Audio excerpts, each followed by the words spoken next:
Nag-cheat ako kay BF, nagpabembang ako sa ibang lalaki. Tahimik ang hapon sa barangay. San Rafael, ang hangin, ay may dalang amoy ng tuyong damo at mainit na lupa.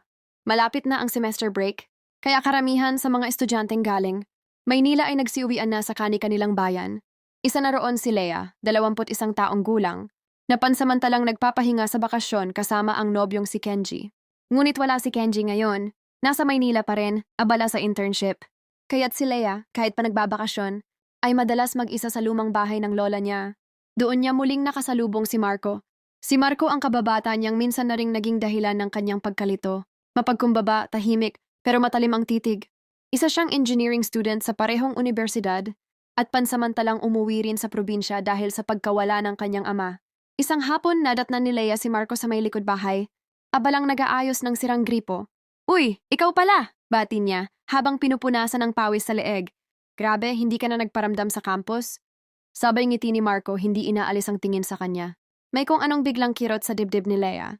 Hindi niya maipaliwanag. Matagal. Nanyang pinili si Kenji, ngunit naroon pa rin ang ingay. Nang alaala ng isang halik sa ilalim, ng punong mangganong high school sila. "Salamat pala sa pag-ayos ha," wika niya. "Walang anuman. Basta ikaw." Tahimik silang nagkatinginan. Wala namang masama sa pag-uusap. Wala namang halik, wala pa. Pero ang ihip ng hangin at ang bahagyang pagdikit ng kanilang mga kamay habang inaabot ni Marco ang basong may tubig para bang lumilikha ng bahid ng init na hindi kayang itanggi. Lumipas ang mga araw. Araw-araw na bumibisita si Marco. Hindi man tuwirang nagsasabi. Alam ni Lea, inaayos lang nito ang kung ano-anong maliit na sira sa bahay para may dahilan. Siyang dumalaw. Kanina lang, inayos niya ang bintanang tumatalsik ang kandado. Ngayon na may nasa loob siya ng kusina, naglalagay ng bagong gripo sa lababo. "Parang lola mo na ako dito, ah." Biro ni Marco habang inaabot ang wrench. "Eh kasi ang sipag mong tumulong," sagot ni Lea sabay tawa. "Wala nang ganito sa Maynila." Nagtama ang tingin nila. Sandaling katahimikan. Walang biro. Wala ring tawa. May biglang bumigat sa paligid. Parang nagbago ang hangin. Parang huminto ang oras. "Lea," mahinang sambit ni Marco, halos pabulong. Hindi agad sumagot si Lea. Napatitig siya sa kamay nitong may bahid ng grasa. Malaki ang palad ni Marco, magaspang pero banayad ang galaw. Tila naalala niya kung paanong dati. Minsan na ring humawak sa pisngi niya ang mga palad na iyon. "Masaya ka ba sa kanya?" Tanong ni Marco. Direkta, wala nang paligoy.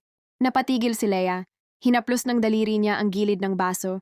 Naiinitan siya pero hindi dahil sa panahon. "Hindi yan patas, Marco." Bulong niya, pero hindi niya siya makatingin ng diretso. "Patas o hindi, totoo," sagot ni Marco. Tumayo si Marco at dahan-dahang lumapit. Wala siyang ginawa, wala siyang sinabi. Pero ang lapit nila ngayon ay ilang pulgada na lang. Hinawakan niya ang sira-sirang kurtina sa bintana, inaayos kunwari. Pero ramdam ni Lea ang hininga niya sa batok. Ramdam niya ang kuryente sa pagitan nila. Kahit ni isang beses ay hindi sila nagkatitigan. "Kung aalis ako ngayon," mahina niyang tanong, "susundan mo ba ako?" "Kung papayagan mo akong hawakan ka ulit," sagot ni Marco. "Hindi lang kita susundan, hindi na kita bibitawan." Mabilis ang pintig ng dibdib ni Lea. Parang may kasalanan, parang may paanyaya. Pero bago pa siya makasagot, dumaan ang tricycle sa tapat. Biglang nawala ang sandali. Parang nabasag ang bula ng damdamin. Lumayo si Marco, tahimik na muling kinuha ang gamit. Walang halik, walang haplos. Pero ang tensyon ay naiwan sa hangin. Mag-aalas 7 na ng gabi. Maalinsangan. Walang buwan, walang ihip ng hangin. Ang mga kuliglig lang ang maririnig sa labas. Nasa kwarto si Lea, nakahiga, bukas ang bintana. Pawisan ang batok niya, kaya't suot lang niya ay manipis na sando at lumang shorts. Pinapamaypay ang sarili habang nagbabasa ng nobela, pero wala sa pahina ang atensyon niya. Naalala niya ang hininga ni Marco sa batok niya. Kanina lang. Bigla tumunog ang gate. Sunod ang katok. Maingat, hindi pala sigaw. Kabisado na niya kung sino. Binuksan niya ang pinto. Si Marco. Basang-basa ng pawis, bit-bit ang isang maliit na electric fan. "Para raw sa'yo," sabi ni Lola, sabi niya. "Kinuha ko sa lumang bahay namin." "Salamat," sagot ni Lea. Halos pabulong. Tahimik silang pumasok sa loob. Inilapag ni Marco ang fan sa gilid ng kama. Sinubukang isaksak pero namatay ulit ang kuryente. "Ay, brownout pa rin," sabi ni Lea. "Pasensya ka na." "Okay lang."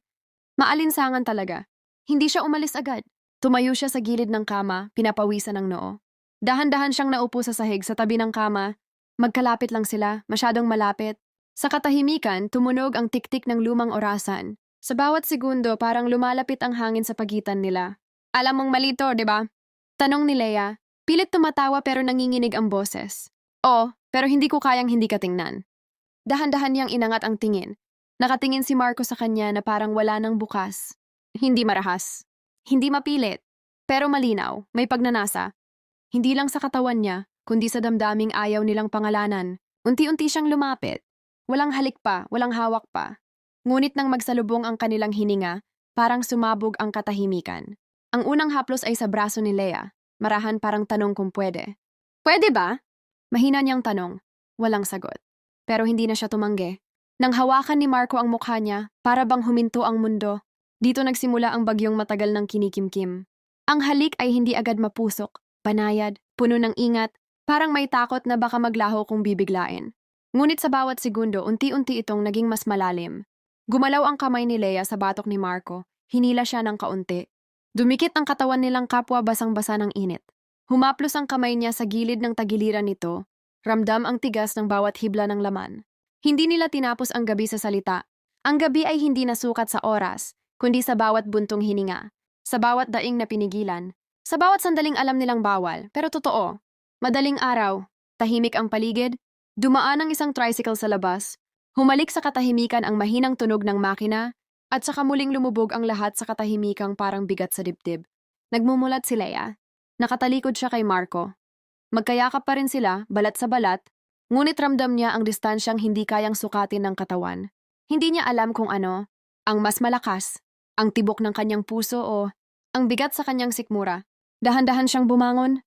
Nakasuot lang siya ng kumot habang si Marco ay tahimik pa ring nakahiga. Ang dibdib ay bahagyang umaangat sa bawat paghinga. May bakas ng pagod, ng ligaya, at ng katotohanang hindi nila kayang takasan. Leia! Tawag ni Marco habang idinilat ang mga mata. Alam ko, wala na tayong pwedeng ibalik. Tumigil siya sa paglalakad. Nilingon si Marco. Hindi niya alam kung galit siya o nalulungkot o kung gusto pa niya ng isa pang gabi. Hindi mo ba ako tatanungin kung nagsisisi ako? Tanong niya, mahina.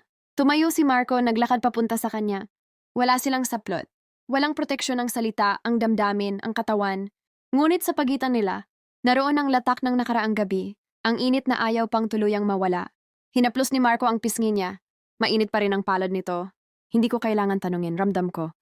Pero kahit pagsisihan mo, hindi ko yung babawiin. Huminga si Leia ng malalim. Tila kinikimkim ang sarili, pilit ikinukulong ang damdaming gustong kumawala muli. Kung ulitin natin to, hindi na aksidente, dugtong ni Marco. Pero hindi rin siya lumayo.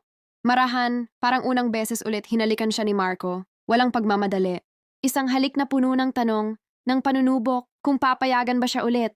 Hindi tumanggi si Leia. Dumikit ang kanilang katawan, dahan-dahan, walang salita. Mga kamay na muling humaplos sa pamilyar na balat. Isang buntong hininga sa pagitan ng mga labi. Walang pangakong bukas, pero may kasiguruhan. Ngayong sandali, totoo sila. At sa liwanag ng sumisikat na araw, hindi nila alam kung ano ang mangyayari. Pero ang init na nasa pagitan nila ay hindi kayang pawiin ng alinmang umaga. Umuulan na sa wakas. Mula sa bintana ng kwarto, tanaw ni Leia ang pagbagsak ng ulan sa bubong, sa lupa, sa lumang alulod na tila sumisinghot ng bawat patak. Maulan pero mainit pa rin ang silid. O baka hindi ang panahon ang dahilan, kundi ang presensya ni Marco na ngayon ay tahimik lang na nakaupo sa gilid ng kama, nakatingin sa kanya. Wala na silang dapat ipaliwanag sa isa't isa. Wala na ring tanong kung tama ba o mali. Ang gabing sinimulan sa isang halik ay nauwi sa gutom na di mapigil. Hindi na ito kagaya ng una. Hindi na sila nag-aalangan. Alam na nila kung anong parte ng isa't isa ang magpapanginig, kung saan mas bumibilis ang paghinga, kung aling daing ang mula sa sakit o sarap. Dahan-dahang lumapit si Leia, basang buhok. Suot lang ay isang oversized na puting polo ni Marco, maluwag. Bumabakat ang katawan niya sa ilalim. Umupo siya sa kandungan nito, marahang hinahaplos ang batok niya.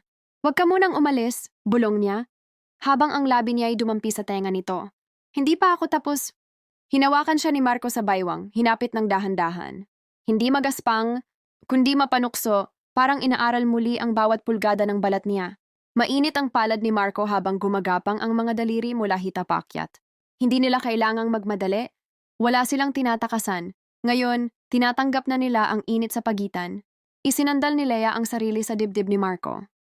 Marahan siyang hinalikan sa leeg, sa kasabalikat. Isa-isang tinutunto ng labi ang mga linyang dati pinangarap lang. Ang mga daing ay hindi napigil. Musika ito ng isang bagay na matagal nang nilalabanan. Lumalangoy sa pagitan ng halakhak at buntong hininga, ng pagnanasa at pagsuko. Lumuhod si Marco sa harapan niya, hinaplos ang binte, saka ibinaba ang mga halik, mabagal, marahan, parang dasal. Tandaan mo to, bulong niya. Habang hinuhubad ang polo, kahit wala na tayo bukas, ngayong gabi, akin ka. Pumikit si Leia. At sa bawat galaw, bawat yakap, bawat lalim ng halik, parang nauupos ang buong mundo sa paligid nila. Walang ilaw. Ulan lang sa labas. Laman sa laman. Damdamin sa damdamin. At sa bawat ulos, sa bawat sigaw na idinaan sa ungol, hindi lang katawan ang naglalaban. Puso rin, itutuloy